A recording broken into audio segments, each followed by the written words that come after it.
सोचो, अगर तुम्हारे पास ऐसी पावर हो जिससे तुम किसी को भी अपने हिसाब से कंट्रोल कर सको, बॉस को कन्विंस करना, दोस्त से अपनी बात मनवाना या यहाँ तक कि किसी अनजान इंसान को अपने इशारों पर नचाना, ये कोई जादू नहीं, ये साइकोलॉजी का सबसे डार्क कोना है जिसे पावरफुल लोग इस्तेमाल करते हैं। और आज तुम इसे सीखने वाले हो, लेकिन ध्यान से सुनो, ये सिर्फ एजुकेशन पर्पस के लिए है, गलत इस्तेमाल मत करना, क्योंकि ट्रिक एक इतनी पावरफुल है कि इसे जानने के बाद तुम्हारी सोच बदल जाएगी। हो सकता है आप इसके लिए तैयार नहीं हो, लेकिन फिर भी देखें। अब गेम शुरू करते हैं। Trick 5, the illusion of choice. क्या तुमने कभी सोचा है कि लोग तुम्हारी मर्जी से डिसीजन क्यों नहीं लेते? क्योंकि उन्हें लगता है कि वो खुद कंट्रोल में है, लेकिन असली एक्सपर्ट उन्हें ऐसी चॉइस देते हैं जिससे वो तुम्हारे हिसाब से ही सोचें। कैसे? मान लो तुम अपने दोस्त से चाहते हो कि वो तुम्हारे साथ बाहर चले।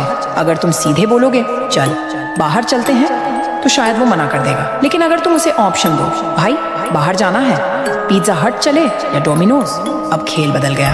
अब उसे लग रहा है कि वो खुद डिसाइड कर रहा है, लेकिन सच में तुमने ही उसकी चॉइस लिमिट कर दी और वो किसी भी हाल में हाँ बोल देगा। यही टेक्निक बड़े ब्रांड्स, बिजनेस और पॉलिटिशियन इस्तेमाल करते हैं। लोगों को चॉइस का इल्यूजन दो, लेकिन असली कंट्रोल तुम्हारे हाथ में रखो। लेकिन रुको, अगले ट्रिक से तुम किसी से भी हाँ कहलवा सकते हो।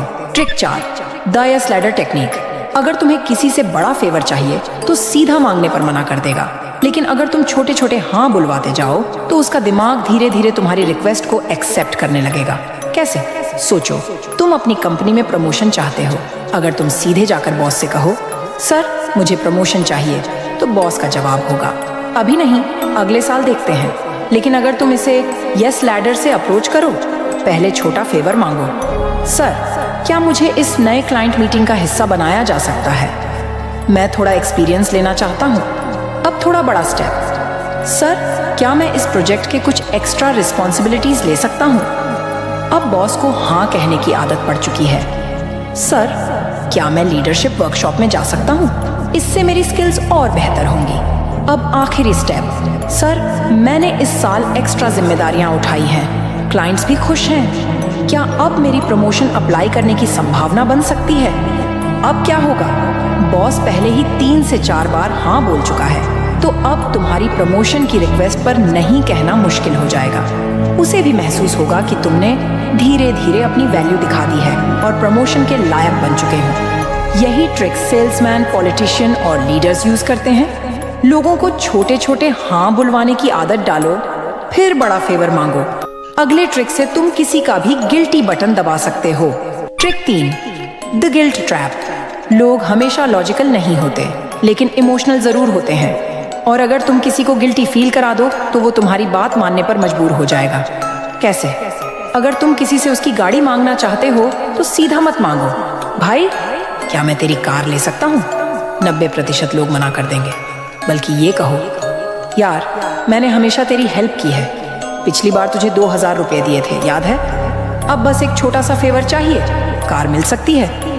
अब सामने वाले को गिल्ट फील होगा कि उसने तुमसे पहले हेल्प ली थी और वो ना नहीं कह पाएगा।